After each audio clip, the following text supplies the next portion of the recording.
Campina Grande, segunda-feira, dia 17 de junho. Hoje celebra-se o dia do funcionário público e também o dia do aposentado. Parabenizamos a todos os funcionários públicos, bem como àqueles que se doaram, que trabalharam para o bem da nossa sociedade. Sejam funcionários públicos, sejam pessoas que trabalharam no comércio, sejam pessoas que trabalharam na área da saúde, todos quantos exerceram sua atividade e hoje estão aposentados. Que todos possam ser, portanto, recompensados pela sua prestação de serviço à nossa sociedade. Hoje estaremos ouvindo logo mais a conclusão da palavra que nós ministramos desde a última quinta-feira. Você também terá a oportunidade logo mais de ouvir o cantor judeu Yonan Cohen. E por falar nesse cantor, que nós tivemos a oportunidade de conhecê-lo pessoalmente em uma das nossas excursões, não nos esqueçamos de continuar orando por Jerusalém, a cidade do grande rei. Nesses últimos dias, Israel tem sido atacada de forma avassaladora, tanto pelo Hamas lá na área da faixa de Gaza, como também agora no norte de Israel. Inclusive nós estivemos lá próximo ao Monte Hermon, onde Israel está sendo duramente bombardeada e atacada pelos terroristas do Hezbollah. Israel tem que se defender. Israel nunca ataca. Israel sempre está lutando pela sua sobrevivência. Portanto, nesse instante nós vamos fazer uma oração, porque a palavra de Deus nos diz: orai pela paz em Jerusalém, haja paz dentro dos seus muros. Curve a sua fronte e juntos intercedamos pelo Estado e pela nação de Israel. Pai, te agradecemos porque o Senhor tem nos dado a alegria de termos tido a oportunidade de conhecermos, de participarmos de várias excursões à Terra Santa. E nesse momento nós queremos interceder pelo Estado de Israel, que tem sido duramente bombardeada, tanto pelos terroristas na faixa de Gaza, o Hamas, como agora no norte também do Estado de Israel, pelo Hezbollah. Tem misericórdia, que Israel possa prevalecer contra todas as adversidades e contra todos os adversários que se levantam contra esta nação, que foi abençoada por Deus através da promessa feita a Abraão. Eu abençoarei os que te abençoarem e amaldiçoarei os que te amaldiçoarem. Portanto, ouve a nossa oração, ouve o nosso clamor e responde-nos para a glória do teu nome, em nome de Jesus. Amém. Fiquemos com o cantor Yonan Cohen.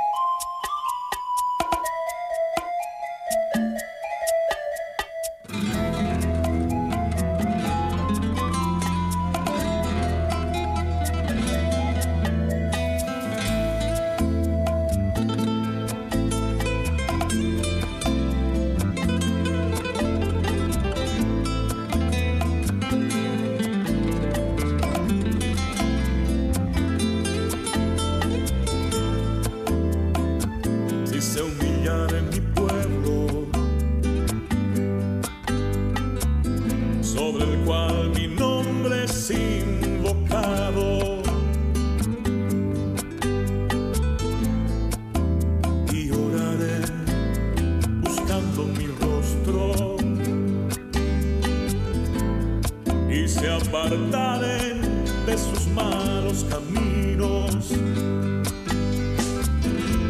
entonces yo iré desde los cielos y perdonaré sus pecados. Entonces yo iré desde los cielos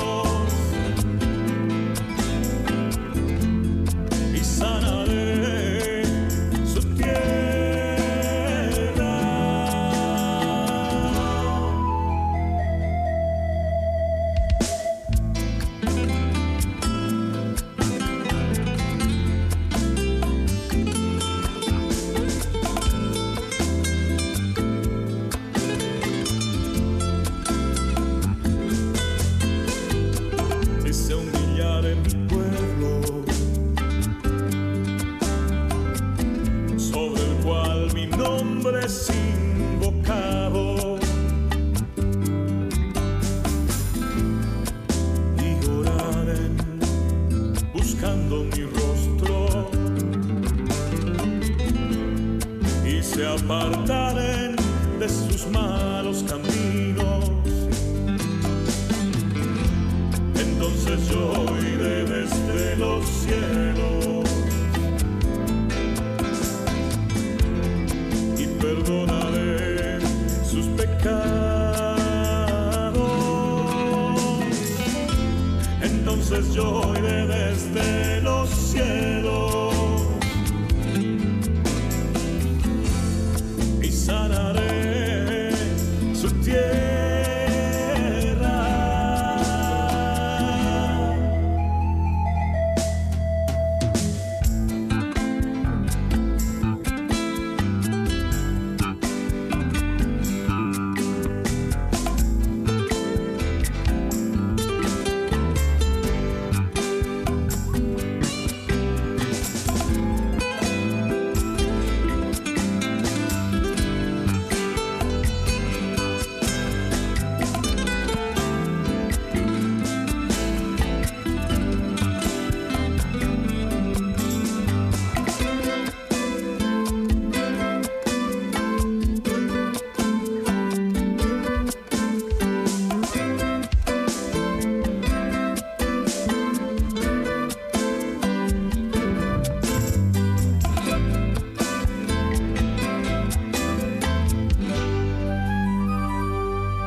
Eu e você, nós, fomos justificados, estamos justificados. Eu até já falei isso aqui para vocês, numa outra ocasião.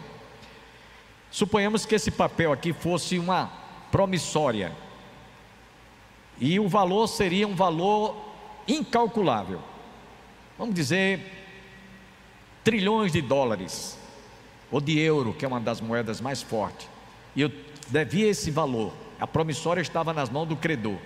Eu cheguei para esse credor e disse: eu não tenho como pagar essa dívida, ela é impagável.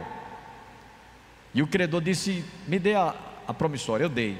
Então ele simplesmente rasgou aquela promissória e disse: você não me deve mais nada, você está com a sua dívida paga. Amém, meus irmãos? Foi o que Jesus fez lá no Calvário. Foi o que Jesus, tomando a minha condição e a sua posição, fez por mim e por você. Ele nos perdoou, e nós hoje estamos diante de Deus como se nunca fôssemos pecadores. É assim que Deus nos vê, através de Jesus Cristo. Porque quando Satanás, que nos acusa de dia e de noite, acusa a mim, acusa você, Jesus mostra os cravos e diz: meu Pai, foi por ele que eu dei minha vida, foi por ele que eu derramei o meu sangue. Então nós temos certeza disso que Paulo descreve aqui, porque Jesus, ele tomou essa nossa posição, ele tomou a nossa condição, ele se fez pecado por nós, ele se fez maldito por nós. No verso 16, Paulo diz: o dom, entretanto, não é como no caso em que somente um pecou, porque o julgamento derivou de uma só ofensa para a condenação, mas a graça transcorre de muitas ofensas para a justificação. Ou seja, o primeiro Adão trouxe para cada um de nós condenação. Nós fomos condenados no ato de desobediência do qual herdamos os nossos pais. Ao contraste é que Jesus, através do seu sacrifício, da sua morte, como ele foi obediente até a morte e morte de cruz, nos outorgou a justificação. Por isso que Paulo diz: justificados, pois, mediante a fé, temos paz com Deus por intermédio do Senhor Jesus. Então há um contraste aqui entre morte e vida. A morte reinou em Adão e através de toda a raça humana. Porém Jesus, que nasceu por obra e graça do Espírito Santo, sem ser da vontade do varão, sem ser da vontade da carne, Maria se viu grávida pela manifestação do Espírito Santo que gerou, podemos assim dizer, o próprio Jesus foi gerado no ventre sem haver a concepção humana. Não houve ali fecundação física, porque se tivesse havido uma fecundação física, Jesus seria também um pecador.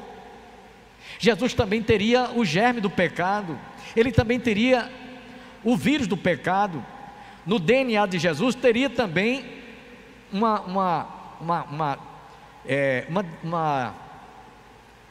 podemos dizer, o DNA estava também ali presente. Mas por que Jesus não foi gerado pela vontade do varão nem da vontade da carne, sim do Espírito Santo? Ele foi perfeito. Amém, meus irmãos? Ele é perfeito. E isso trouxe para cada um de nós que cremos nele a confiança de que nós estamos justificados pelo seu sacrifício, por sua morte. No versículo 17, Paulo diz ainda que se pela ofensa de um e por meio de um só reinou a morte, muito mais os que recebem a abundância da graça e o dom da justiça reinarão em vida por meio de um só, a saber, Jesus Cristo. No verso 18, ele continua: pois assim como por uma só ofensa veio o juízo sobre todos os homens para condenação, assim também por um só ato de justiça veio a graça sobre todos os homens para a justificação que dá vida. Adão, meus irmãos, ele ficou como representante de toda a raça humana por um ato de rebeldia, de desobediência, enquanto que Jesus provou a amargura por causa dos nossos pecados e da morte por cada um de nós, e em nosso lugar, para que eu e você provássemos a doçura da vida e do seu amor profundo por nossas vidas. Quem chegou a fazer essa citação foi Spurgeon. Ele fez essa afirmação. Então, cada um de nós hoje só temos que render graças a Deus. Amém? Até você, enquanto existir, obrigado, Jesus, porque tu me amaste primeiro, porque tu derramaste o teu sangue para que eu pudesse ser redimido, eu fosse remido. E é isso que Paulo está dizendo aqui no verso 18: pois assim como por uma só ofensa veio o juízo sobre todos os homens para a condenação, assim também por um só ato de justiça veio a graça sobre todos os homens para a justificação que dá vida. Lembra-se, Jesus rasgou aquela promissória que eu e você devíamos. Não devemos mais nada, porque estamos justificados em Cristo Jesus. No verso 19, Paulo diz: porque como pela desobediência de um só homem, muitos se tornaram pecadores, assim também por meio da obediência de um só, muitos se tornarão justos. Nesse versículo, Paulo está apenas reforçando o que ele já disse no versículo 12, que a gente começou lendo. Portanto, assim como por um só homem entrou o pecado no mundo, e pelo pecado a morte, e assim também a morte passou a todos os homens, porque todos pecaram. Paulo, no verso 19, ele está apenas dando ênfase. Ele está dando assim ênfase àquilo que ele já afirmou no versículo 12. No versículo 20, nos diz aí, Paulo continua, estamos já concluindo: sobreveio a lei para que avultasse a ofensa, mas onde abundou o pecado, superabundou a graça. Ora, se o pecado nos levou à morte espiritual e à morte física, e estarmos separados de Deus, quem não ainda constituiu Jesus como seu Salvador, como aquele Cordeiro de Deus, conforme João apontando para Jesus, disse: eis o Cordeiro de Deus que tira o pecado do mundo. Quem não fez ainda não recebeu essa graça de Deus, está na condição de um pecador perdido. Não somos nós que afirmamos isso, mas é a própria Escritura Sagrada. Todos pecaram e todos estão destituídos da glória de Deus. É isso que nos diz a palavra de Deus. Não há nenhum justo, nenhum sequer. Aliás, eu já disse isso aqui para vocês, que um outro professor nosso também dizia muito isso em sala de aula. Jesus não vai levar pecadores arrependidos para o céu. E a gente se chocou quando vimos isso dos lábios de um professor de teologia. Como é a história, professor? No céu não vai entrar pecadores arrependidos? Ele disse não. No céu entrarão pessoas justas, que foram justificadas pelo sangue de Jesus. Então, a gente entendia quando ele estava querendo dizer: no céu entrarão pessoas justificadas. E nesse versículo 20, Paulo está dizendo: sobreveio a lei para que avultasse o pecado, para mostrar o grau, o volume, né, do que o pecado representa para aqueles que ainda estão numa condição de pecadores, que ainda não se arrependeram. E aí ele diz aqui: porém, onde abundou o pecado, superabundou a graça de Deus. A graça de Deus é bem maior do que o pecado que foi avultado e como ofensa que nós herdamos dos nossos pais.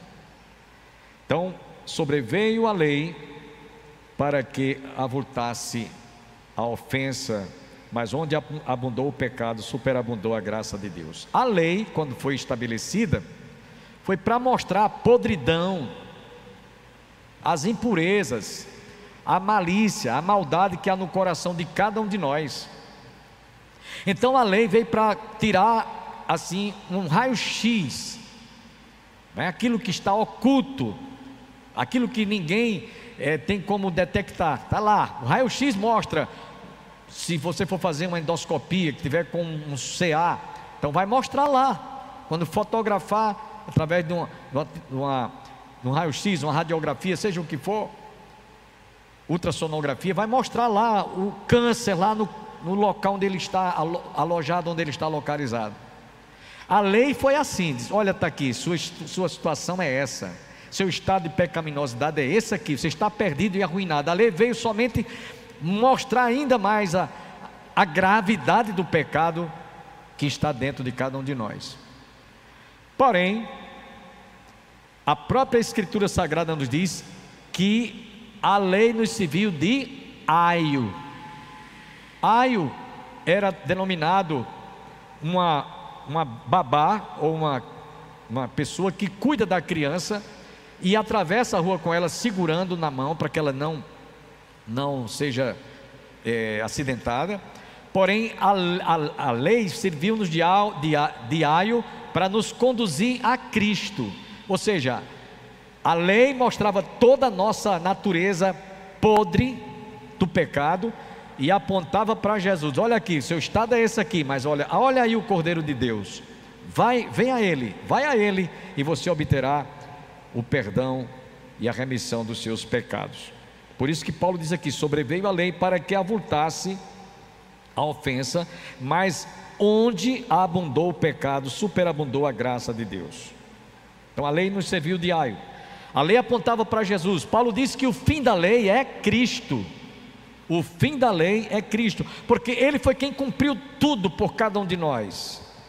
Em outras palavras, meus irmãos, o que o pecado causou na vida do homem, que é algo terrível, Jesus é esse antídoto.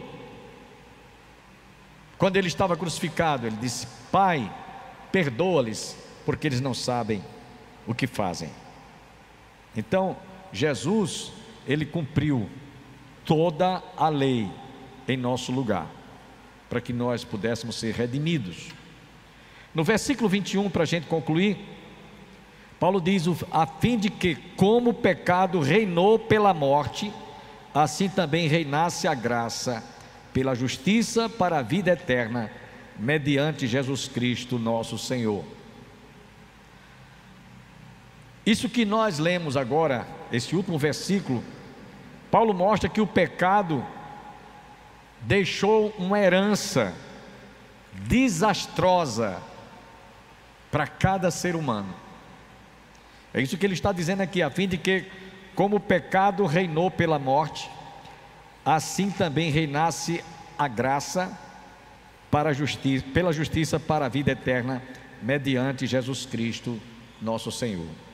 Então o pecado trouxe essa desgraça, porém Jesus, pela graça de Deus, nos trouxe de volta a desfrutarmos da imagem e semelhança de Deus que os nossos pais haviam perdido lá no Éden.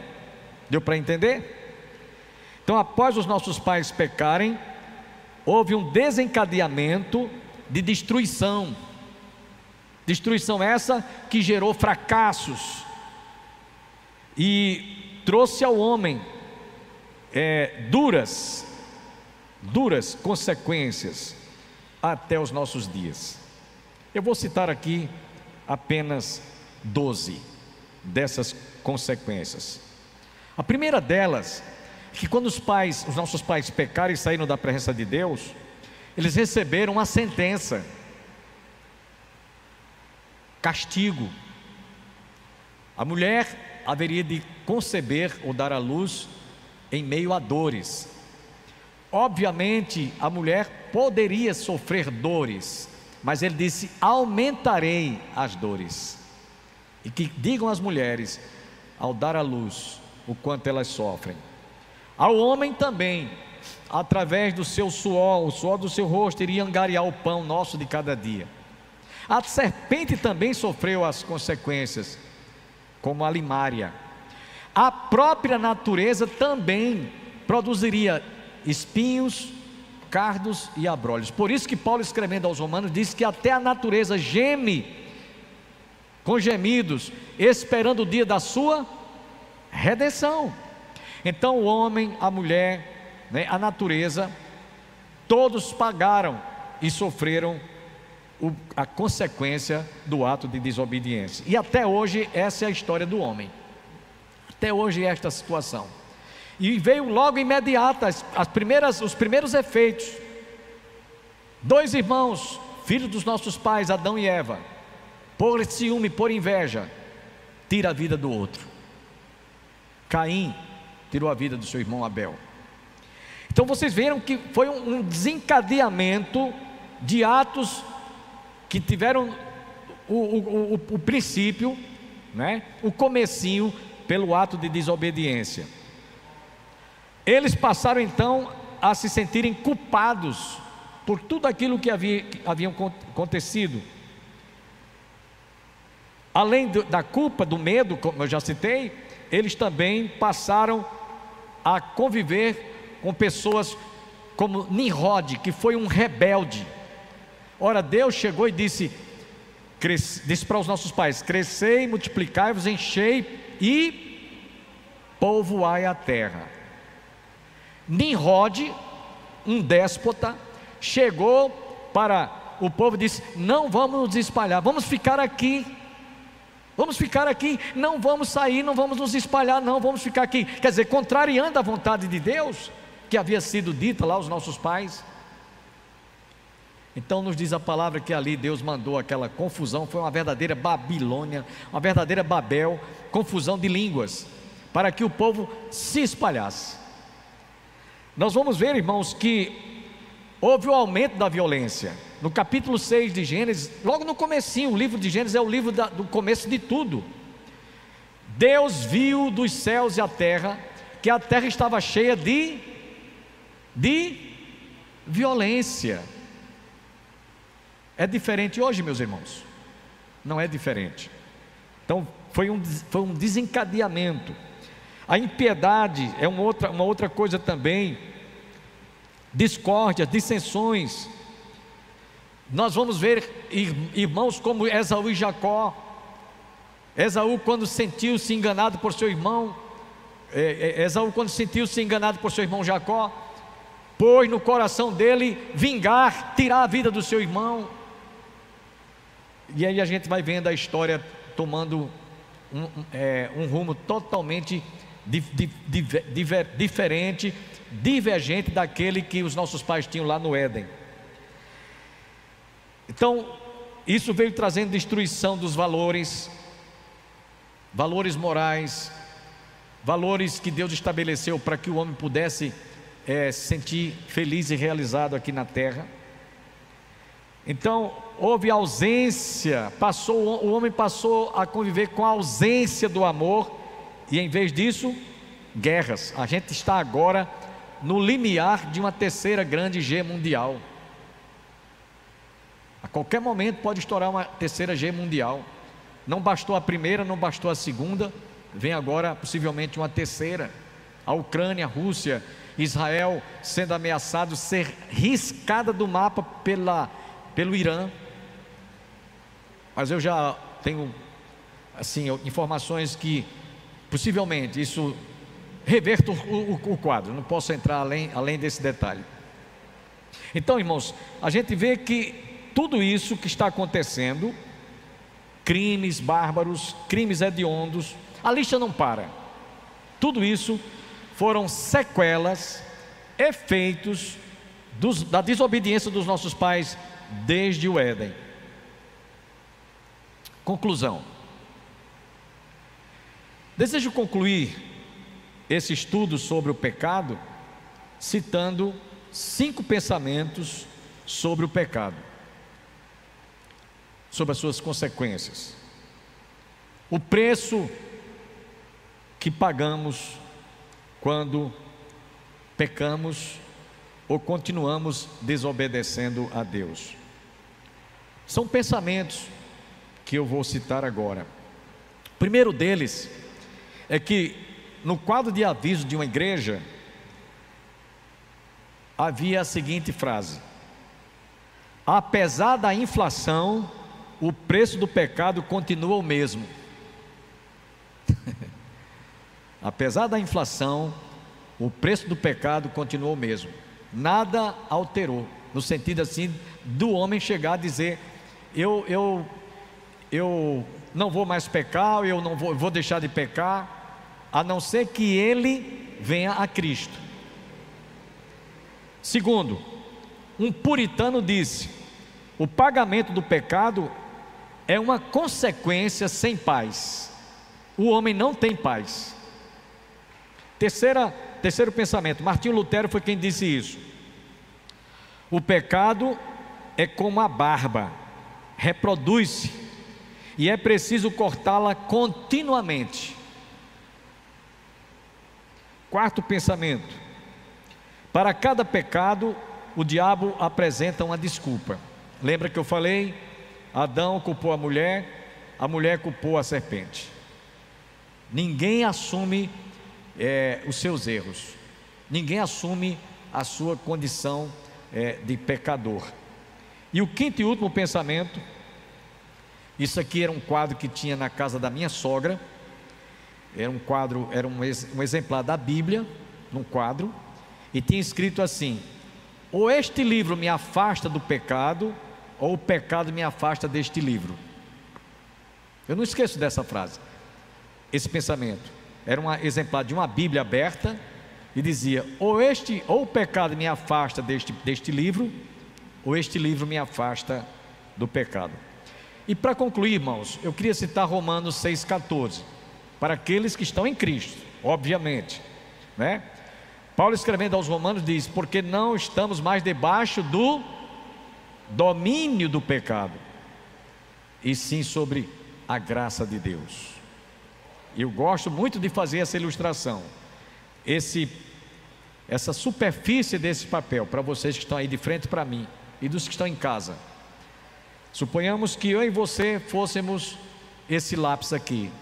Antes de nós conhecermos a Jesus, nós estávamos debaixo da pressão e do domínio do pecado. Mas agora houve uma inversão, nós estamos acima do domínio do pecado. Por isso que Paulo diz: o pecado não terá mais domínio sobre vós.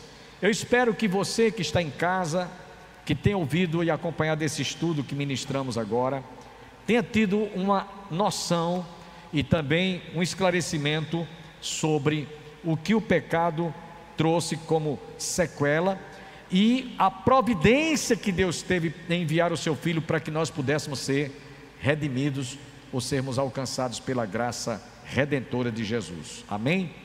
Deus abençoe a você e a toda a sua família.